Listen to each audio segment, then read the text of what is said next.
O que é loucura? Loucura, Para você médico. Bom, loucura é doença mental. É a ruptura com a realidade. Todas as vezes que se rompe com a realidade e se vive aquela ruptura como se fosse a própria realidade, então isso, provavelmente, a pessoa está num estado de doença mental. Mas no passado, como você bem disse aqui na abertura, a loucura era a possessão demoníaca. E interessante que um dos nomes que permaneceram até hoje como sinônimo de doença mental vem desde lá do passado, que é justamente possessão demoníaca. Qual seja, epi, que é o que está acima, e lepsis, abater. Epilepsia quer dizer abater por cima, porque eles entendiam, os antigos, que o diabo vinha, abatia o indivíduo e ficava sacudindo o indivíduo no chão. Então, epilepsia, claro que não é possessão demoníaca. E não é loucura também. Mas tinha um outro tipo de epilepsia, de possessão demoníaca, que o diabo vinha por cima e se apoderava das ideias do indivíduo. E começava a falar coisas que ninguém entendia, que justamente são as ideias delirantes. Sim, começava a ver claro. coisas que ninguém via, que são as alucinações. Então, era uma possessão demoníaca parcial, que hoje coincide, né, com as psicoses. E tinha um terceiro tipo, entre aspas, de possessão demoníaca, que era o bruxo, o homem ruim, votado ao diabo, que são as personalidades psicopáticas. E quando é que mudou essa concepção? Bom, Rony, isto veio até... Eu vou marcar o ano de 1563. Por que o 1563? Século XVI. Século XVI, que veio um grande pensador holandês e escreveu um livro maravilhoso, chamado Da Ilusão do Demônio. Ou seja, mostrando que aquilo que se chamava possessão demoníaca não era propriamente uma possessão, mas também não disse o que era. Então, os doentes mentais, melhor sorte não tiveram. Porque se no passado ninguém quer ficar perto do demônio, então eles escorraçavam para fora dos muros da cidade, ou punham dentro daquelas estultíferas naves, né? Punham os doentes mentais dentro das naves e desembarcavam eles em ilhas. Quando começou essa concepção de que não era mais possessão demoníaca, então eles falaram, bom, se não é possessão demoníaca, ele não se presta, o doente mental não se presta para o trabalho, é uma pessoa insubordinada. Então, o que fizeram com eles? Trancafiavam dentro, trancafiavam em casas de internamento, juntamente com prostitutas, doentes venéreos, criminosos. Então foi difícil. Agora, quando que muda completamente essa concepção? Século XVIII para o XIX, na Revolução Francesa, com Pinel. Então Pinel nunca mais vai misturar o doente mental, o louco, com essas outras, vamos chamar assim, figuras da miséria. Quando ele liberta os doentes mentais para que eles, enfim, eles viviam aprisionados. Então, o Pinel que faz a grande revolução dos doentes mentais, não é? A palavra loucura, né, a gente pode levar num campo maior, né, mais amplo da questão social, não necessariamente uma doença, né? Então, qualquer um de nós pode cometer um ato de loucura, né? Então, essa palavra loucura é usada no senso comum para dizer de atos insanos, né? Agora, no campo da saúde mental, né, que é o que vocês, né, talvez estejam mais interessados, né, a gente chama de transtorno mental, né, ou doença mental, esses termos que são mais utilizados. E o nosso modo peculiar de lidar com o mundo? Ninguém lida com a realidade o tempo todo. Só que a gente às vezes escapa um pouco, né, para o campo da fantasia, da invenção, mas a gente volta para a realidade, a gente consegue fazer esse trânsito. Agora, o louco é aquele que rompeu, né, com a realidade e para ele é mais difícil, né, de retornar para ela. Então, ele cria um mundo próprio, né, ele cria faz uma construção muito própria que a gente chama de delírio. Esses loucos que a gente chama de loucura ao longo da história são o que a gente chama de psicose, são os psicóticos. Então, o psicótico é aquele que inventa, né, uma forma muito própria de lidar com o mundo que a gente chama de delírio. Não, então, por exemplo, qualquer um de nós aqui pode ter uma cisma com uma pessoa, né? Ai, eu olhei para aquela pessoa, achei que ela tá me olhando estranho, que não tá legal, não gostei dela e tal. Mas, assim, fica meio no campo da fantasia, você come a cabeça, larga pra lá, né? Agora, no campo do delírio é uma certeza, né? A pessoa realmente, ela vivencia aquilo como se fosse verdade. Como psicótica, não necessariamente ela nasce, né, com uma doença mental, isso geralmente desencadeia ao longo da vida, pode desencadear na infância, na adolescência, na fase adulta, né, na maternidade, né, uma mãe tem um filho e depois ela desenvolve, né, não tem, porque não é uma doença orgânica. Se você fizer um exame de imagem mais avançado que tiver, não vai dar alteração nenhuma, é uma doença considerada psíquica, né, que é do campo da relação mesmo, do laço social. E aí essas pessoas eram internadas, né? E ali elas eram tratadas de uma maneira que acabava piorando a própria doença, né? Porque se essas pessoas tinham essa questão do delírio, se elas tinham dificuldade de relacionamento social, você bota todas elas dentro de um lugar fechado, sem um tratamento adequado, né? Desumanizado, né? Com todos, né? Com o mesmo tipo de problema, né? Quer dizer, isso só ia complicando mais.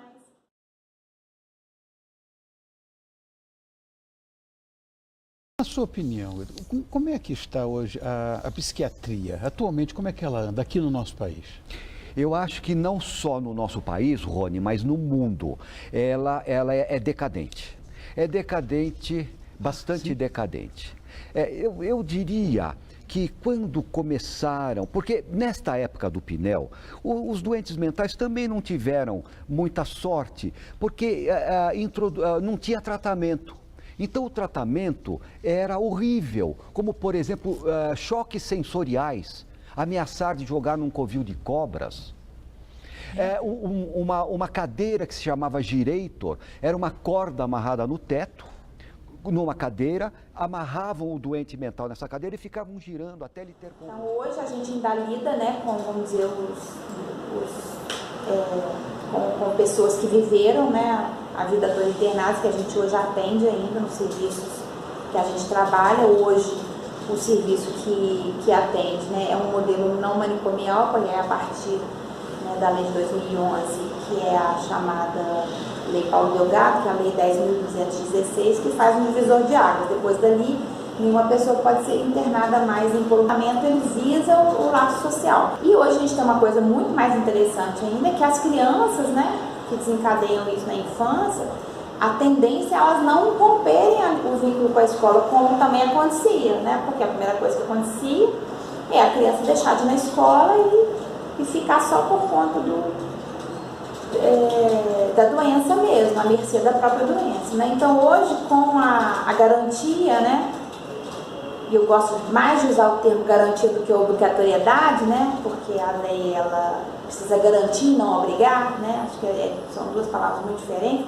Então, o fato da lei garantir que a criança possa ter acesso à escola faz com que a escola, já, né, de alguma maneira, se repensar o seu modelo, né? Os seus professores têm que se mobilizar para acolher uma criança com uma diversidade dessa, né? Porque obviamente cada criança é diferente em si, né? Mas uma criança dessa, ela é mais diferente que as outras, vamos dizer assim. Ela tem uma particularidade, às vezes, que demanda um cuidado maior, né? Agora, cada escola faz a seu modo, dentro do que é possível, cada criança responde a isso do jeito que é possível para ela. Eu acho que não dá para a gente também padronizar novamente, criar um modelo. A criança tem que frequentar de segunda a sexta, igual todas as crianças, no mesmo horário, no mesmo tempo, ela tem que aprender no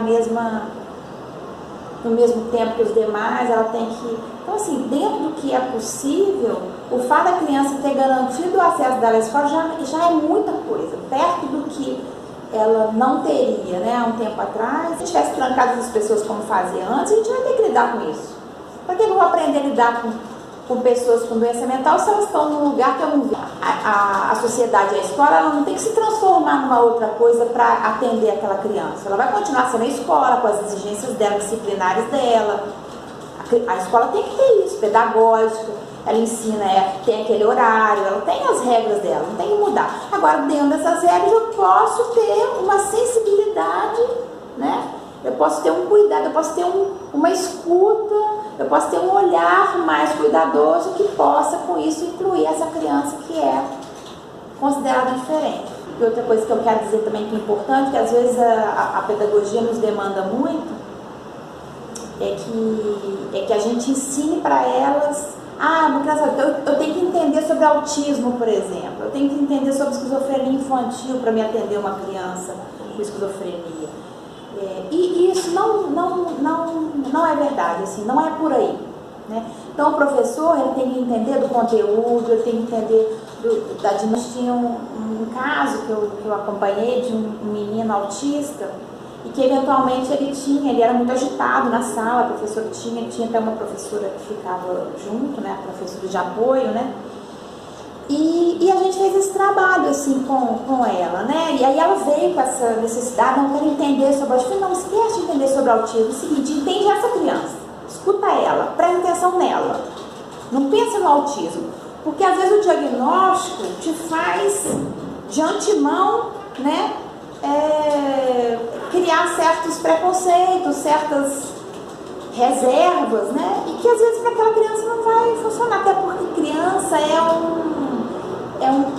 uma possibilidade infinita, assim. Uma criança, né, ela pode se abrir para uma coisa que você nem imagina. Aí você põe no diagnóstico, não, criança com autismo, por exemplo, não vai desenvolver uma linguagem normal. Então não adianta eu tentar, porque ela não vai desenvolver mesmo. Às vezes o diagnóstico atrapalha mais do que ajuda.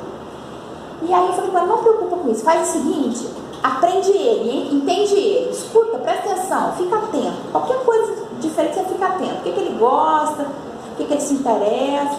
E aí ela falou que percebeu, onde ela me contou, né? Que aí eu fui acompanhando o caso. Ela falou assim que sempre que ele estava agitado, às vezes quando ele estava agitado na sala, passava na rua o caminhão do gás que tocava uma musiquinha assim, peculiar. Aquelas musiquinhas só instrumentais assim, de sininho parece. E aí ela reparava que quando o coisa passava, ele parava e ficava com o ouvido na direção do som, prestando atenção. Aí ela ficou atenta a isso, pegou a musiquinha do gás, gravou num gravadorzinho, né? E aí ela levava. Quando ele começava a agitar, ela botava a musiquinha e aí ele se acalmava. Criança que lidei com uma criança especial na minha turma, obviamente que eu vou lidar isso na minha vida toda com muito mais tranquilidade, muito menos horror. Isso vai me assustar muito menos, não vou ter medo, que é o que o louco em geral provocava, né? Que é o medo, porque ele delira, porque ele fala coisas sem nexo, então eu tenho medo, né? E que é totalmente sem fundamento, né? Porque não existe uma relação direta entre loucura e violência, como se faz, né? As cadeias estão cheias de gente violenta e o índice, né, de pessoas lá que são doentes mentais é mínimo, né?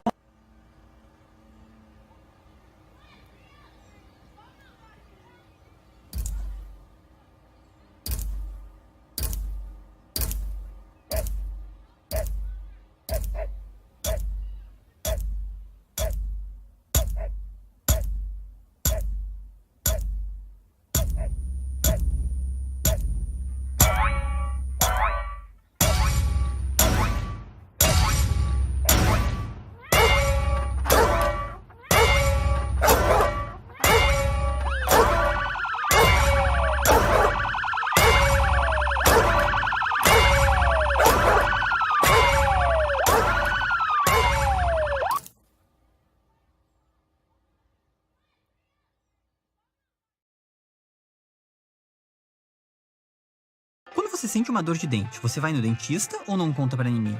E se aparece uma mancha esquisita na sua pele? Torce pra melhorar ou vai no dermatologista? E é isso que a maioria da população faz quando o assunto é saúde. Procura um especialista no assunto. Até porque ninguém espera que você saiba tratar uma gastrite só com o que você aprendeu nas aulas de biologia do colégio. Ou que você vai curar a dor de dente só com a força do pensamento positivo. Mas se procurar por ajuda especializada é tão natural, por que a gente não faz o mesmo com transtornos mentais? Qual é a diferença? Será que o problema é a dificuldade no diagnóstico? E afinal, quem que você deve procurar se precisar de um especialista? Antes de mais nada, é importante lembrar que a saúde mental é um tema complexo, que vai muito além de ter ansiedade, estar triste ou ser bipolar. Alguns dos transtornos mentais mais conhecidos são a depressão, a esquizofrenia, os transtornos de bipolaridade e de ansiedade, o transtorno obsessivo-compulsivo ou TOC, transtornos de personalidade ou os transtornos alimentares, como anorexia e bulimia.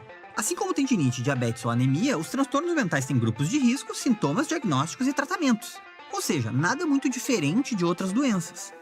A grande dificuldade em abordar esse assunto está provavelmente no fato de que, em vez de se apresentar como uma simples dor de cabeça, o transtorno mental se manifesta como um comportamento, um sentimento ou uma emoção. E por isso pode ser confundido com outros comportamentos normais, como a maneira que adolescentes se comportam durante a famosa aborrecência ou um momento de melancolia passageira após algum evento triste. Pode até mesmo ser confundido com uma característica pessoal, como se a pessoa fosse fraca ou tivesse falta de vontade de mudar. Um dos exemplos mais comuns de transtornos mentais é a depressão. Segundo o psiquiatra Luiz Fernando Pedroso, a depressão é um estado de tristeza, desânimo, desesperança, perda da autoconfiança e da autoestima, sensações de inferioridade e incapacidade. Ele afirma que todas as pessoas saudáveis podem ter todos esses sentimentos, já que eles fazem parte do nosso dia a dia. Quando recebemos uma boa notícia, ficamos alegres. Quando nos sentimos ameaçados, ficamos ansiosos ou apreensivos e assim por diante. Essa reação dos sentimentos no nosso dia a dia é um estado normal. A diferença é que na depressão esses sentimentos se tornam insuportáveis ou incontroláveis e duram por muito mais tempo, o que faz com que eles adquiram características patológicas. Isso sem falar que não existe um exame ou uma medida específica que indique que você tem um transtorno mental.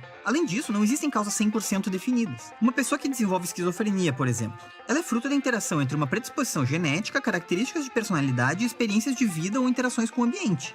Ou seja, biologicamente falando, diagnosticar um transtorno mental não é nada simples, já que a causa é multifatorial. Segundo o psicólogo André Doria, a saúde mental é talvez a área da saúde mais invisível, e por isso é um grande desafio da visibilidade para esse tema. Agora, se ninguém tem vergonha de ter pressão alta, por que as pessoas têm vergonha de ter algum tipo de transtorno mental, ora bolas? Muitas vezes, o desconhecimento gera um preconceito contra quem apresenta sintomas de transtornos mentais. É realmente muito mais fácil achar que o filho da vizinha tá só fazendo birra, ou que aquela sua amiga é louca. Mas adivinha, o pensamento de que doença mental é bobagem pode agravar o quadro de quem tem esse transtorno. Essa pessoa pode inclusive ser você mesmo. Agora, você pode estar se perguntando, tá, mas se é tão difícil de diagnosticar e se é preciso buscar ajuda médica, o que eu tenho a ver com isso? Para começar, é muito importante mesmo, que o assunto saúde mental esteja cada vez mais presente nas suas conversas. Se você fala sobre o corpo do verão na academia, por que não falar sobre a mania, a tristeza ou a loucura que alguém próximo de você pode estar demonstrando? É bem possível que esses comportamentos sejam, na verdade, um indicativo de algo mais sério, que demande a atenção de especialista. Por exemplo, segundo o psiquiatra Victor Pablo, existe uma crença popular de que falar sobre assuntos como suicídio pode induzir as pessoas a cometerem esse ato. Mas na prática, o que acontece é o oposto. Quanto mais as pessoas falam a respeito, mais as pessoas se dão conta de que podem pedir ajuda e menos ele acontece. No fim das contas, uma vida saudável inclui corpo e mente saudáveis. Se você quiser dicas de como aliviar o estresse do dia a dia e entender o que acontece no seu corpo quando você está estressado, a nossa dica é que você assista o primeiro vídeo que fizemos sobre o assunto, chamado justamente Por que Ninguém Fala sobre Saúde Mental. Além disso, é fundamental que cada vez mais pessoas entendam que dar atenção para a saúde mental não é bobagem. A compreensão e o apoio ao se tratar de doenças mentais são essenciais. Inclusive, tomar antidepressivos ou remédios estimulantes pode ser tão necessário para a sua saúde como tomar anti-inflamatórios ou antibióticos, quando recomendados por um especialista, é claro. E é por isso que, assim como existem nutricionistas, oncologistas ou ginecologistas, existem psicólogos e psiquiatras. Os profissionais da área serão sempre a melhor solução para ajudar a reconhecer e, se for o caso, tratar qualquer tipo de transtorno mental. Oi, pessoal!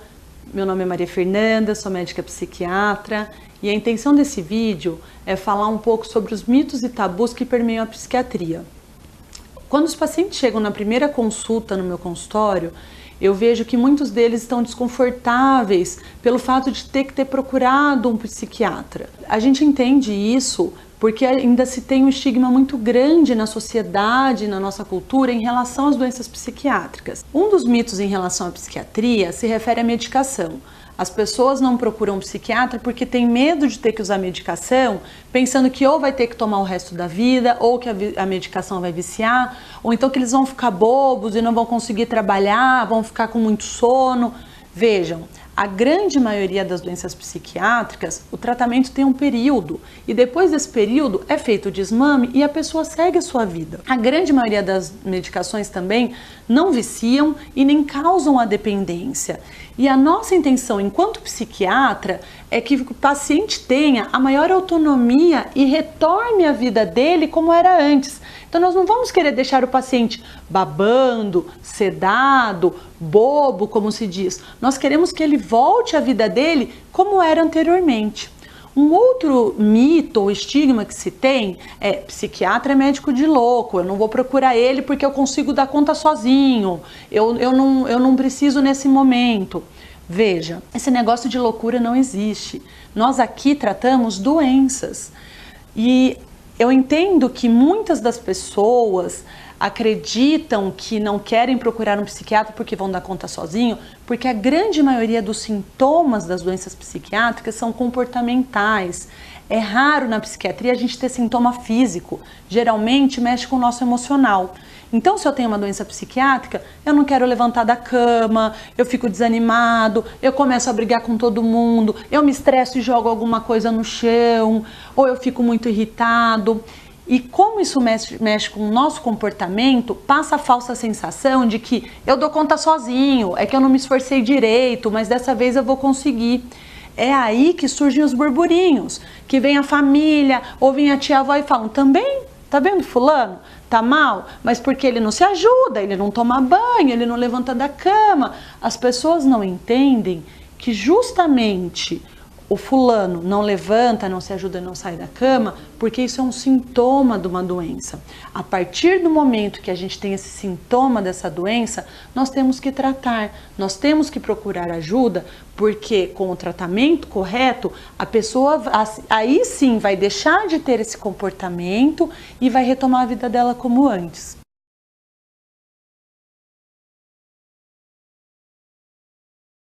I found that with depression, one of the most important things you could realize is that you're not alone. You're not the first to go through it. You're not going to be the last to go through it. And oftentimes it happens. You feel like you're alone and you feel like it's only you and you're in your bubble. And I wish I had someone at that time who could just pull me aside and, hey, it's going to be okay. It's going to be okay. So I wish I knew that. Just got to remember. Hold on to that fundamental quality of faith. Have faith that on the other side of your pain is something good. After about a month and a half of staying in that little apartment and cleaning, I got a phone call from the head coach of the team who cut me, the head coach of the Calgary Stampeders. He called me and he said, hey, I know we cut you, but I'd like you to come back. I said, okay, I appreciate that, coach. Thank you very much. I'll think about it. And he said, okay, great. I hung up the phone and my dad said, you're gonna do it, right? I said, no, I don't think so. I think I'm done with that. And he goes, what? I said, my gut tells me I'm done. He said, what are you gonna do? I took a deep breath. I said, I'd like to get into the business. He said, what business? I said, the wrestling business. He said, you are throwing it all away. It is the worst mistake you will ever make. He said, you're ruining your career. I said, maybe I'll be no good. But I feel like in my heart, I have to do this. And I either need you to train me or need you to not train me. My dad rose to the occasion. Said, I'll train you. And it wound up being one of the greatest chapters in my life.